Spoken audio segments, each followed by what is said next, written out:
Assalamualaikum warahmatullahi wabarakatuh. Saudara saudara sekalian, selamat kita bertemu lagi sekali pada ruangan ilmu yang untuk menceritakan tentang makanan yang biasa kita makan dan kadang-kadang kita lupa, yang semudah kacang tanah, sama ada dia merupakan satu masalah atau tidak. Kebanyakan daripada anda tidak ada masalah. Saya tahu, saya sendiri dulu-dulu pun banyak makan kacang tanah sebelum kita tahu tentang apa dia kandungannya sebenarnya, sama ada boleh atau tak boleh. Semudah kacang tanah kalau kita tak jaga betul-betul, terutama sekali untuk kanak-kanak, untuk cucu kita, untuk anak-anak kita, kita kena berhati-hati sebab kita yang dah dewasa ni kita tahu sama ada kita ada masalah atau tidak dengan kacang tanah. Saya nak cerita 10 ataupun 12 top kacang dulu, dan kita akan fokus kepada kacang tanah, di mana letaknya dan apa masa depannya kacang tanah ni. Okey, untuk kita makan ke tak makan. Top 10 dahulu, 10 daripada kacang terkenal di dunia. Anda tengok kat mana kacang tanah tu diletakkan. Nombor 1, macadamia. Pernah dengar macadamia? Nuts. Okey, macadamia nuts ni memang sedap lah kan. Mahal pula tu. Nombor 2, walnut. Nombor 3, pekan. Pernah dengar pekan? Okey. Nombor 4, rupanya coconut. Jangan main. Coconut. Nut juga kan. Dia jenis kacang juga. Nombor 5, datangnya peanut. Okey. So, peanut. Okey. So, peanut ni top 5 yang popular. Jadi sama ada boleh makan atau boleh makan tu nanti bergantung kepada individu. Seterusnya datang Brazil nut. Anda pun pernah makan Brazil nut, one of the best untuk siapa yang dah dapat selenium besar-besar kan. Brazil nut tu okey. Nama pun Brazil. Okey. Lepas tu hazelnut, lepas tu almond, lepas tu pine nut yang halus-halus tu. Yang ni nombor 10, pistachios. Pernah dengar pistachios? Dan barulah datang cashew nut. Lepas tu datang chestnut, inilah yang atas daripada nombor 10 tu. Yang kita nak fokus hari ni ialah top 10. Tetapi dalam top 10 tu ada satu yang dinamakan peanut. Okey. Jadi kacang tanah ni salah satu daripada kacang yang diiktiraf sebagai yang sihat. Cuma kenapa ramai sangat yang menyoal dan menjadi sampai satu cerita kontroversi. Jadi rupa-rupanya ada betulnya yang you ambil perhatian malam ni. Ada 4 isu sebenarnya tentang kacang tanah. Satu genggam kacang tanah yang digoreng, okey. Kacang goreng, okey. Diharapkan kacang goreng cuma goreng saja dan mungkin letak sedikit garam. Rupa-rupanya dia satu cawan lebih kurang, kalau 2 genggam tu dah nak masuk satu cawan kan, satu cawan dia dah hampir 400 kalori, 400 hingga 450 kalori. Tu lebih kurang kalau satu cawan penuh, kalau you ambil kacang goreng tu yang betul-betul yang dah buang kulit semua tu kan, dia hampir dekat 1,5 pinggan nasi. Dia punya power dari segi kalori. Mana datang kalori daripada kacang tanah ni?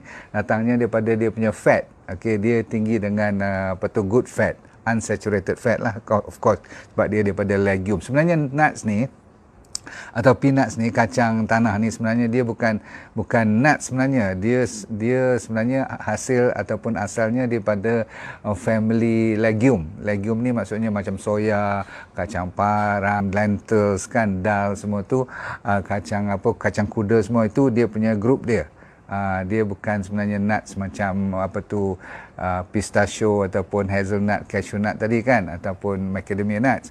Tapi sebab namanya peanuts, maka semua orang letak dia di bawah nuts, kacang. Okey. Sebenarnya dia adalah kacang, legumes. Okey. Salah satu daripada kandungan, memang dia ada banyak dia, sebab dia legume, dia sama kuatnya dengan dal, sama kuat dengan kacang-kacang yang saya cerita malam tu, termasuk kacang kuda semua. Jadi dia adalah phosphorus, magnesium, iron, copper, semua ada, manganese, ada vitamin B banyak. Dia sebenarnya antara yang terbaik dari segi kandungannya. Cuma Tuhan jadikan kadang-kadang macam manusia juga, semua nampak best, cantik dan sebagainya, tapi ada juga kelemahan dia. Jadi kita ambillah kelemahan ni, kita belajar. Okey. Nombor 1 yang paling mustahak ialah allergen, ataupun dia ni boleh dia ada allergen. Allergen adalah bahan yang menyebabkan jadi alergi, menjadi alahan. Okey, berapa persen manusia yang boleh alergik kepada kacang tanah? hingga 2%. Jadi kalau kita ada 100 orang, seorang daripada kita ni atau 2 orang ni, kalau you salah-salah bagi kacang kat dia, dia boleh dapat sampai, orang kata apa, kena masuk emergency hospital. Sampai boleh jadi apa, anaphylactic shock. Sehingga kan tak boleh nafas, sampai bengkak muka, mata, ni apa, mulut semua kerongkong semua, sampai tak boleh nafas lah kan. Sampai jantung pun susah nak berfungsi. Sehingga kan dia punya perut semua tu jadi jam lah kan. Itu dipanggil anaphylactic shock. Memang dah ada kes sampai buat maut pun. Jadi kalau orang yang belum lagi makan kacang, dengar elok-elok, siapa yang belum pernah, terutama sekali kanak-kanak yang belum di-expose, terdedah kepada kacang, termasuklah peanut butter ke apa, belum pernah, ataupun kuih-kuih yang ada kacang, tolong jangan melawak. Kalau you bagi kat dia, kalaupun dia tercuba sedikit makan ataupun kena, kalau dia kata dah gatal mulut ataupun dia rasa bengkak-bengkak ni, jangan langsung rapatkan dia dengan kacang lagi dah. Sebab apa? Memang Tuhan jadikan dia ada allergic kepada kacang. Dia menyangkakan kacang, sebab kacang ada apa dalam tu? Ada tinggi protein. Satu, tinggi kalori, dia juga tinggi protein. Proteinnya memang tinggi. Sebab tu orang gout, kalau dia makan banyak kacang, memang gout tu menyala balik. Sebab apa? Protein tu yang akan mengeluarkan purin. Purin tu akan mengeluarkan uric acid. Uric acid tu akan mengeluarkan gout. Go out. Okay, right. Jadi you kena hati-hati dengan kacang ni. So nombor satu, yang apa pun you lupa malam ni, jangan main dengan anak-anak yang komplain dia tak boleh makan kacang ataupun dia rasa susah, mulut dia dah tebal-tebal dan sebagainya. Pasal apa? Kalau sebiji pun tak boleh, jangan bagi langsung. Berarti itu mungkin akan membawa maut. Itu dangerous. Itu masalah kacang. Okey. Baik.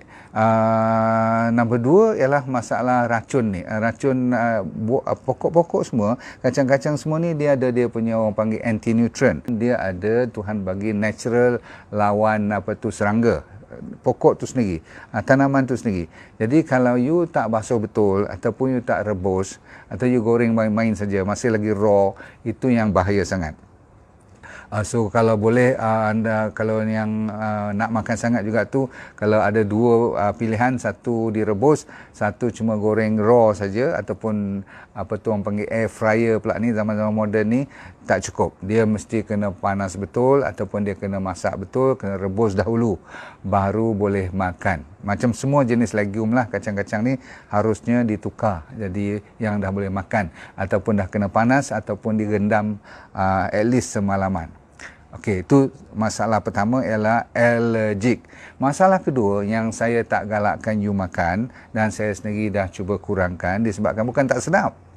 Kacang tanah lah antara kacang-kacang yang orang panggil sedap sekali kan, yang paling saya terliok nak makan kacang tanah lah, terutama sekali kuah sate. Allahu Akbar. Kalau lah tak kena gout, memang hari-hari makan kuah sate ni. Tapi sebenarnya masalah besar. Sebab apa? Kulit kacang bila dia kan dalam tanah, kacang-kacang ni, legume-legume ni, kacang ni bila ditanam, dia daripada tanah. Jadi masalah besar ialah di dalam tanah tu ada satu fungus. Saya bagi tahu nama. Fungusnya nama Aspergillus. Aspergillus ni dia boleh keluarkan sampaikan jadi toksik, bahan yang dinamakan aflatoxin. Aflatoxin ni, orang yang kena kanser tak payahlah nak makan kacang tanah lagi dah. Pasal apa? Dia, aflatoxin ni juga boleh menyebabkan kanser lagi. Maksudnya aflatoxin tu adalah karsinogenik. Dia boleh menyebabkan kanser. Bukan takat kanser saja, dia lebih suka kepada liver cancer pula tu. Jadi tak payahlah, betul tak? You boleh ada kacang banyak lagi kan, saya bagi sampai berapa tadi, sampai 10 nama kacang, you pilih yang lain, tak payah ambil kacang tanah ni. So terkenal aflatoxin yang boleh dikeluarkan oleh kacang tanah, yang asalnya daripada fungus namanya Aspergillus. Okey, satu liver cancer dia suka, dah dibuat kajian, dia suka berkumpul. Kalau makan sikit tak ada apa-apa. Kalau walaupun you tak ada alergi, tapi you rajin makan, acak kali sampai setengah paket ataupun 4 genggam sekali makan, lupa diri, satu cerita gegar vaganza, you dah habis satu balang dah, you tak sedar. Sedap kan? Okey. You kalau bagi kanak-kanak sampai boleh dapat mental retardation. Maksudnya boleh membantutkan ketumbesaran mental, development of otak budak-budak kita, anak-anak kita. So berhati-hati. Termasuklah bukan takat kita makan kacang saja, tetapi bahan-bahan asas kacang seperti peanut butter terutama sekali. Dan peanut butter kalau you ambil yang biasa-biasa, yang banyak jual supermarket yang murah-murah, yang ada offer-offer lagi tu, selalunya dia ada hydrogenated fat. Hydrogenated fat tu maksudnya dia dah masuk bahan-bahan lemak yang trans fat, yang tak baik lagi daripada kacang, satu cerita daripada fat tu pula lagi. Okey, yang telah diguna pakai, termasuklah penyedap, pengawet dan sebagainya. So jaga baik-baik kalau you banyak beli peanut butter dan sebagainya. Lepas pada tu, nombor 3 pula, dikenal pasti yang ni betul tak betul tergantung berapa banyak you makan. Kalau terlalu banyak you makan, termasuk saya kata tadi bahan-bahan sampai dah dibuat seperti peanut butter yang biasa-biasa yang bukan organik, maksudnya muscle you tak kuat, kalau masalah libido dan sebagainya. Jadi walaupun kajian belum confirm, tapi ada setengah orang yang dah makan banyak, memang dia komplain testosteronnya menurun. Jadi itu nombor 3. Nombor 4 kita habiskan malam ni, dia juga ada dinamakan lektin. Lektin anda pernah dengar, semua jenis kekacang ataupun kacang, mereka pokok tu, pohon ataupun tanaman-tanaman ni semua, mereka ada lektin, iaitu dia melawan serangga. Dia juga bukan saja melawan serangga, itu dipanggil natural anti pesticida, tetapi dia juga melawan nutrien. Maksudnya anti-nutrient. Lektin ni kalau dalam bahan makanan kekacang macam peanuts ni, dia boleh bind kepada bahan-bahan seperti iron, seperti copper, seperti manganese dan sebagainya. Daripada body kita nak boleh ambil, dia memang bind. Dia orang panggil, dia tangkap benda tu sampai tak boleh diguna pakai. Jadi banyak kerugiannya kalau lektin ni banyak dalam kacang-kacang kita ni. So terkenal kacang tanah tinggi dengan lektin. Ini salah satu sebab lagi kenapa kurangnya kebaikan kacang kalau dibandingkan dengan kekacang lain, walaupun dia sedap gila lah sebenarnya. So lain pada tu, saya rasa tak ada masalah. Sebab tu bagi mereka yang dah makan sampai dah dewasa ni, you tak pernah ada alergik apa-apa, cuba kurangkan. Sebab kita tak tahu masa mana dan bila masa kacang kita tu dah jadi fungus. You perasan tak, setengah-setengah kacang kalau lama sikit, dia bertukar wajah, warna dia tu, betul tak? Ada tak selaput macam warna putih-putih, warna macam inilah, macam roti lama, faham tak? Yang dah ada spores tu, yang tu paling bahaya. Kalau boleh you buang satu balang tu, you buang satu paket tu, buang semua, kalau pun you nak makan juga. So bagi mereka yang nak jaga kesihatan, gantilah kacang ni dengan Brazil nut ke, walnuts ke, almond ke, ataupun cashew nuts, sebab banyak lagi kacang yang boleh menyelamatkan keadaan. Kalau jadi kulat, buang terus. Sebenarnya you tak nampak pun kulat ni kan. Kalau you dah nampak tu memang dah teruk lah kan. Niat saya ialah tidak lain tidak bukan, setiap kali you dengar, you mesti dapat ilmu. Mesti ada benda yang you boleh guna pakai ataupun boleh share dengan kawan you. Sebab tak guna kalau kita cerita kosong, tidak ada manfaatnya. Kacang tanah boleh makan, tetapi kena hati-hati.